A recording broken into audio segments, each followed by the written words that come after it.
Today's case is going to be the case of David Parker Ray / the Toy Box Killer. If you are looking for more ASMR content from me, I do have my original ASMR channel that I had before I started this one, specializing in true crime, and that is always linked down below in the description. Also, as always, quick disclaimer, my script and my notes are going to be on this side of the screen, which is why I'll be looking over there. There's something in my lip gloss, excuse me. Anyway, which is why I'm going to be looking over here on the screen. So without further ado, let's get into it. The young woman ran down the dirt road completely nude, moving as fast as she could. The stones on the road must have hurt her bare feet, but she believed that she was running for her life, which she was. Whatever it took, Cynthia V wanted to escape. It was late afternoon on March 22nd, 1999, and it was not too cold as she fled through the desert of New Mexico. A woman driving by saw Cynthia screaming, locked her car door, and sped away. Cynthia couldn't tell what she looked like, with blood pouring from her head wound, a metal collar around her neck, and a chain hanging behind her back. She then noticed a well-guarded caravan. She broke in, ran in, closed the door, and asked the surprised woman watching TV inside to help her. The homeowner rushed to help when he saw how badly Cynthia was injured. Blood seeped into her hair, and there were drops of blood on her face and terrible bruises all over her body. After Cynthia locked the door behind her, the homeowner called 911. Only 22 years old, Cynthia was surprised to learn that she was located about 50 miles south of where she was from in Albuquerque. She was in Elephant Butte, a resort town of about 2,000 people, perched on an 18-mile-long, 36,000-acre reservoir. Two policemen answered the 911 call, and she tried to calm down, though it was hard, and told police that she had been kidnapped by a man who was holding her captive with his wife in a trailer nearby. For 3 days, they tortured her with a strange collection of medical instruments. She had just managed to escape. Cynthia knew that some of the details that she shared might seem difficult to believe, but she managed to show them all of the scratches on her back, the cuts on her chest, the bruises, and the recent head wound. She admitted that she met her captor while working as a prostitute in Albuquerque. Vernon Griffith provides details on researching SA-related murders and death. The man, David Parker Ray, offered her $20 for a schmexual act in his Toyota camper. Cynthia climbed in, where she met Cindy Lee Hendy, Ray's live-in girlfriend. Cynthia sensed a trap, but then Ray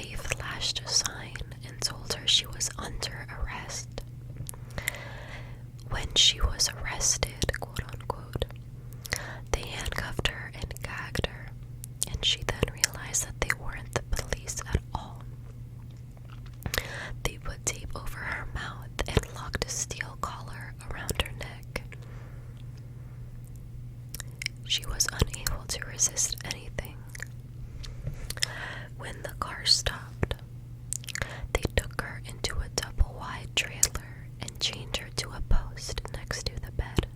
Once inside, Cynthia recalled that they played her a 12-minute tape that told her exactly what was coming. Now, she was there as a slave, and she could expect a lot of abuse, among other things.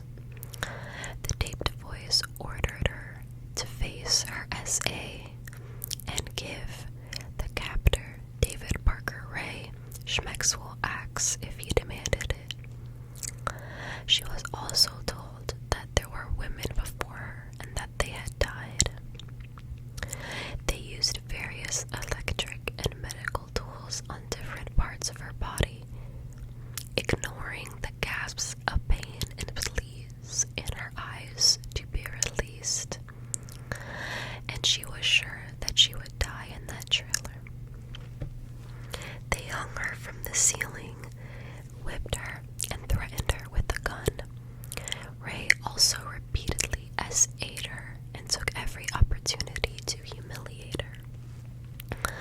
He told her that he had another room with more extreme tools and that she would be taken there very soon. She looked for any possible escape before he got to her, because she believed that this other room would become her tomb. Officers responding to the 911 call arrested David Parker Ray, 59 at the time, and his girlfriend Cindy Lee Hendy, 39, in their Toyota camper as they were leaving the trailer park. Both were arrested and taken to the police station where they made their statements. They claimed that they were trying to help Cynthia break her terrible heroin addiction. While the case had been largely he said, she said at this point, police were reluctant to release the two potential criminals until they established facts. A background check revealed that Ray was a mechanic for the State Parks Department, which gave him access to a large piece of land. That in itself was not alarming, except he was accused of being a killer. State police quickly obtained permission to search the items in the trailer that the victim had reported. When inside, they found tapes, whips, and other paraphernalia. And this clearly showed that the couple was not trying to help Cynthia get rid of her addiction. However, what Cynthia described hardly prepared them for everything that they found in this trailer. Inside, investigators found a gun and a broken lamp matching the description that Cynthia gave that was said to have hit her over the head, as well as clear signs of a recent struggle. They also found the fake police badge Ray used and the instructions he gave Hendy to watch Cynthia while he was gone. There were also the clothes that Cynthia was wearing when Ray and Hendy took her, as well as an assortment of medical equipment as Cynthia had described as well, and also accessories to administer electric shocks. In addition, the police found the post that she was chained to and the ice pick she used to confront her captors when she escaped. They also discovered the tape used to terrorize Cynthia and its contents, recorded in 1993, were just as dark and terrifying as she had described. Next to the double-wide trailer was a smaller type usually used to move cargo. It was the other room where Cynthia feared that she would die in. This room was 15 by 25 feet, devoted entirely to SA. Ray drew pictures of what he intended to do to the victims, and to fulfill his visions, he collected several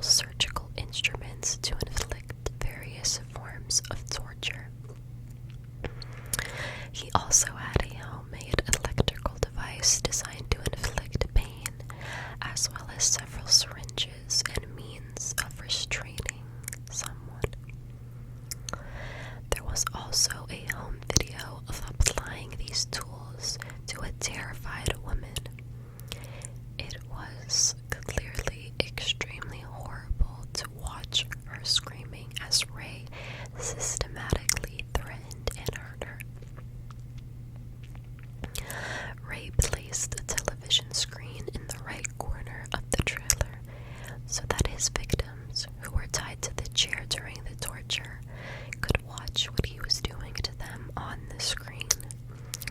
He had a video camera focused to a gynecology chair that he used to restrain his victims on. Ray had the whole place secured with chains and pulleys. He also had drawings of the things he wanted to do and photographs of previous torture. Interestingly, also in this room, they found a copy of Bret Easton Ellis's book, American Psycho. Most interesting among the items, presumably based on the detective's years of experience, was a page of instructions that Ray wrote on how to keep an SA slave. Slavery, of course, was forced, and the collar was considered permanent in Ray's eyes. He used methods of psychological torture, including blindfolding and a slow, deliberate approach to his torture. Verbal abuse was part of his every move, including putting the girl in the right position and told her what he was about to do to her. One of the instructions that he wrote was to keep the girl off balance. The goal was to make the girl obedient and willing to do what she was told to do. He also had a list of 16 techniques for brainwashing someone, which included isolation, various scare tactics, abuse, and occasional small favors. The best way to make a girl malleable. Ray's RV Toyota was also taken as evidence, as it soon became apparent that the restrictions Cynthia remembered were permanently affixed there. Police also found tape and items that made the caravan look like an official police vehicle. Ray and Hendy were officially arrested and charged with 12 charges, including kidnapping, aggravated assault, and conspiracy. Their bail was set at $1 million. Ray described himself on a tape found in his effects as a cave associated with the Church of Satan.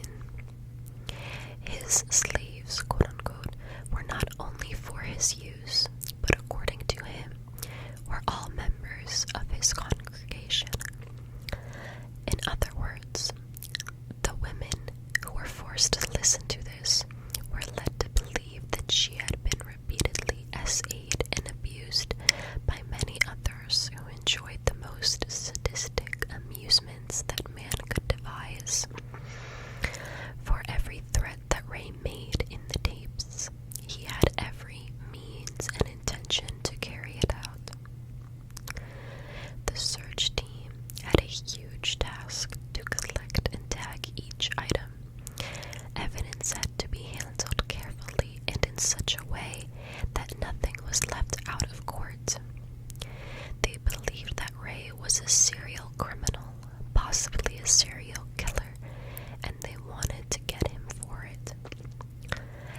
New Mexico Police Safety Director Darren White told reporters, "It's very troubling. What we saw inside of the quote-unquote toy box literally made my stomach turn."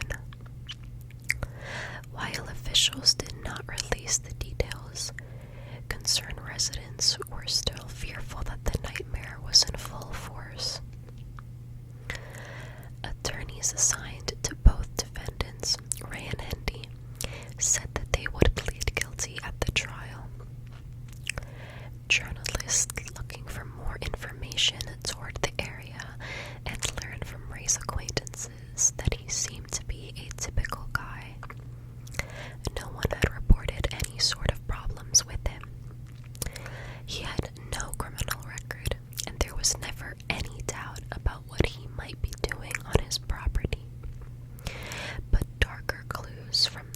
police revealed that he was much worse than he appeared. Photos and videos found among items in the toy box showed victims being tied up and tortured. This confirmed Cynthia's story. After investigating the double-wide trailer, police turned their attention to a lot where the trailer was parked next to. They found bones, but turned out that they were from animals, not humans. By April 1st of that year, the FBI had 100 agents on duty in Arizona and Texas to look for possible victims and witnesses. Agents were taken to Phoenix, Tucson, El Paso, and even Juarez, Mexico. The resort town of Truth or Consequences, about 7 miles from Ray's trailer, became the headquarters for law enforcement and the media. There's a lot more to this case than is publicly known, Special Agent Doug Belton told the Washington Post. Otherwise, they wouldn't have invested such manpower into it. The FBI gave the case the highest priority, even sending profilers from the Behavioral Analysis Unit. It was assumed that Ray had a long history of abuse and practiced it, and that the case could be worse than anyone had ever known. Also, he had an accomplice in his strange past. It turned out that Cindy Hendy was from Seattle, where her 3 children lived. She moved to New Mexico to avoid arrest for forgery, theft, and drug possession. Reporters dug up a court report from that last year in which Hendy accused her ex-boyfriend of abuse, but later told the court to ignore her claims. "I'm sorry I lied," she said. "I've been to counseling for manic depression." It was also revealed that Hendy told a drunken friend that she took part in Ray's attacks because it gave her adrenaline. She confided to this person that 4 or 6 people were killed, dismembered, and dumped in Elephant Butte Lake. The friend, did not really believe her, but later told the police what Hendy had said, and also gave statements to several journalists. Excuse me. Turns out Hendy wanted to make a trade. In exchange for a greatly reduced sentence, she would provide details of Ray's alleged murders, which numbered up to 14. According to her, he once killed Billy Powers, a Phoenix business partner, but when his body fell into the lake, it reappeared. This is a murder that had remained unsolved during his arrest. Thus, Ray had learned to open the stomachs of his victims so that they would easily sink into the lake and remain below. Hendy claimed that Ray disposed of many bodies in the lakes and ravines of southern New Mexico. The FBI questioned him several times, but he was always smart enough to fool them, according to Hendy. Authorities followed suit in 10 different states using ground-penetrating radar and body-sniffing dogs, but no bodies were found. Hendy also revealed that Ray's daughter, Glenda, aka Jessie Ray, was involved in the murder of a young woman, with Ray and a man named Dennis Ron Yancey. The victim's name was Mary B. Parker, and she was 22 years old when she disappeared. On April 26th, Glenda Jean Jessie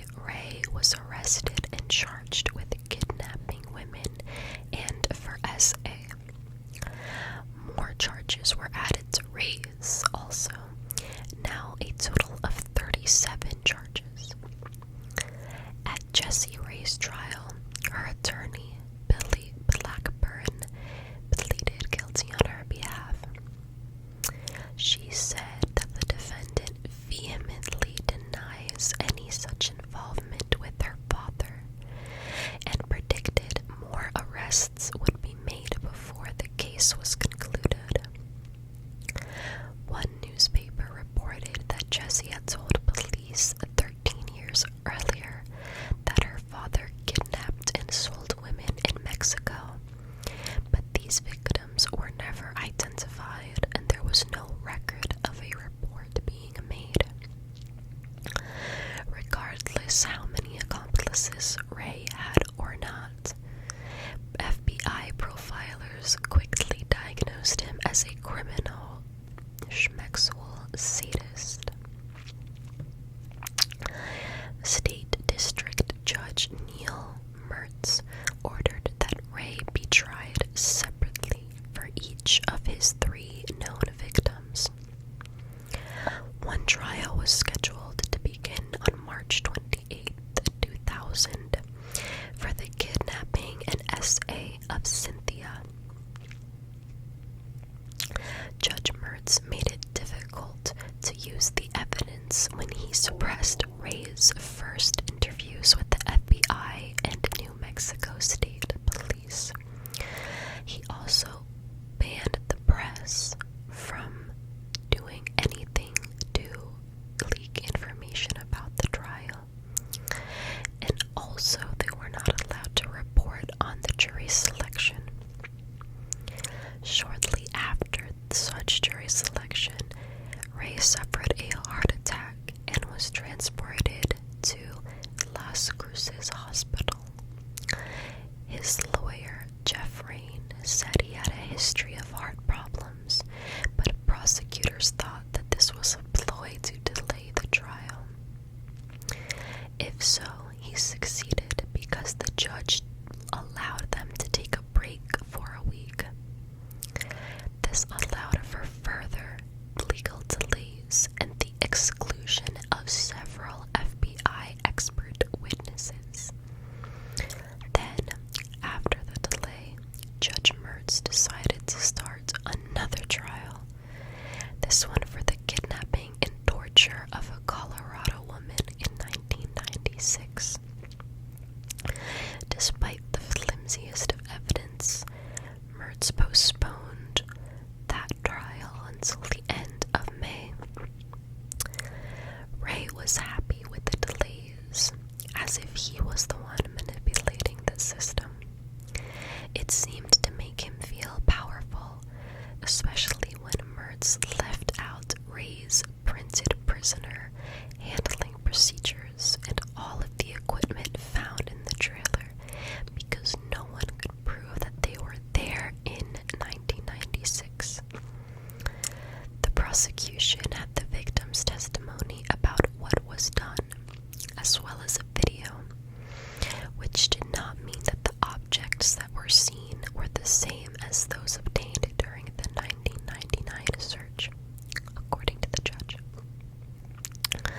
On May 7th, another victim accused Ray, Angelica M., unfortunately died at the age of 25 of pneumonia.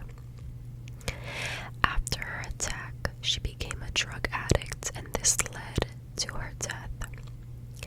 Without her testimony, that trial may as well have been off the books. A few days later, Cindy Hendy, now 40, was formally sentenced. Cynthia was in court and stood up to tell the woman who helped terrorize her, rot in H-E-L-L. Hendy was sent to the prison facility of women in Grants, New Mexico. On May 23rd, jury selection finally began for Ray's actual first trial again. In this trial, he was charged with 12 counts of SA, kidnapping, and conspiracy. On July 14th, it was reported in the newspapers that Judge Mertz declared a mistrial. Although jurors deliberated for more than 8 hours, they said they could not reach an agreement on all 12 counts. 2 of them found Ray not guilty for felonious assault. In voting to acquit, both 20-year-old jurors ruled that the victim had not convinced them that Ray was holding her there against her will. Ray showed no visible reaction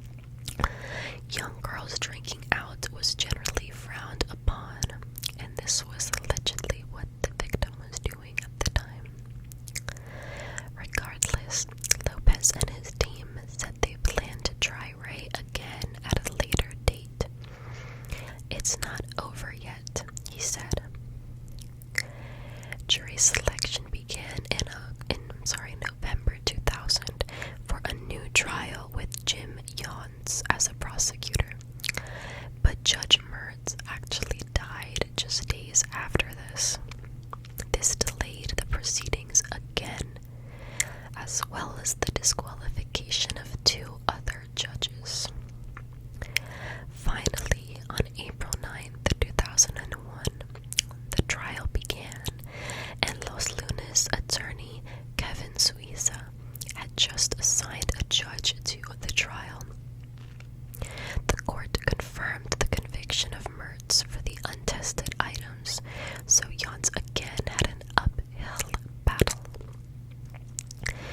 But he wanted to emphasize the nature of the victim's suffering. Testimony was given by the same people, including the victims. She testified about her part in a robbery shortly after her marriage broke up. She described being led on a leash like a dog from a large trailer to a smaller one. Her feet were placed in stirrups and she was tied down. Then Ray began inserting things into her. She said she wanted to leave, but heard Ray lock and unlock the door several times as he was leaving. She was not given anything to eat or drink. Ray's new lawyer, Lee McMillan, asked her why it took her 3 years to get this story out.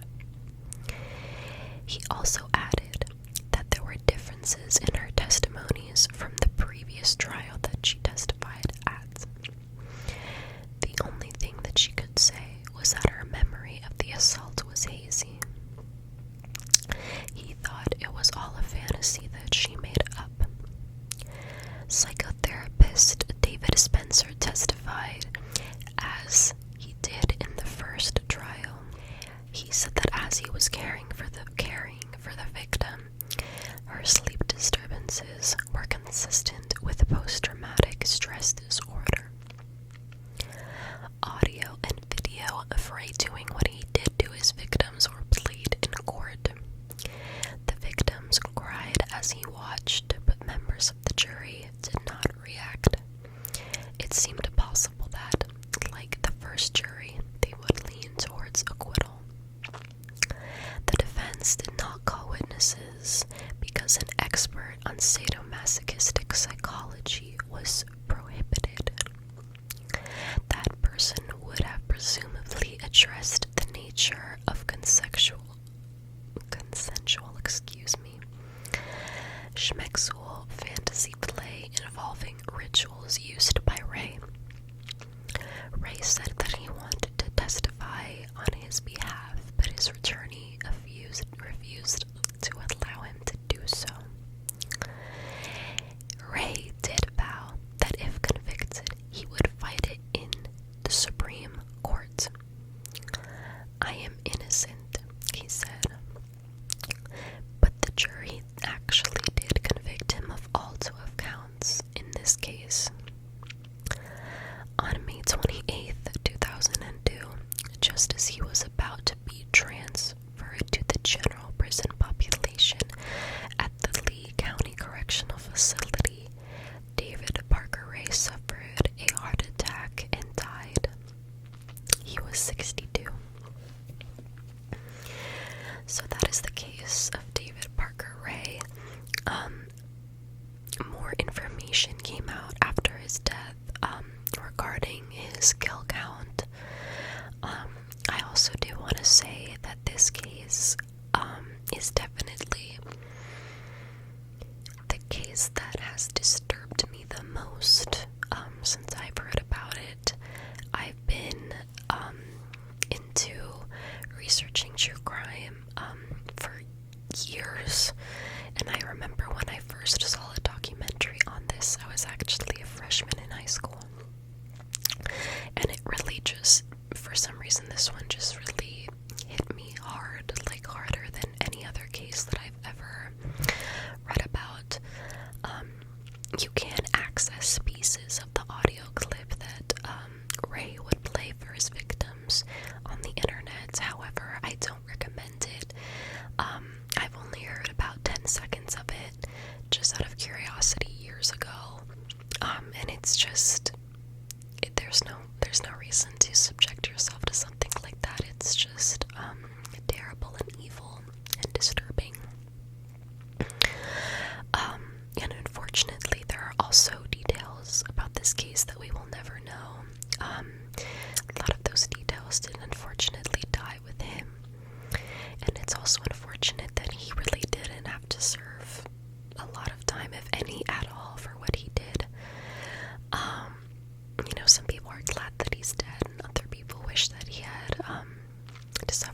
prison for longer.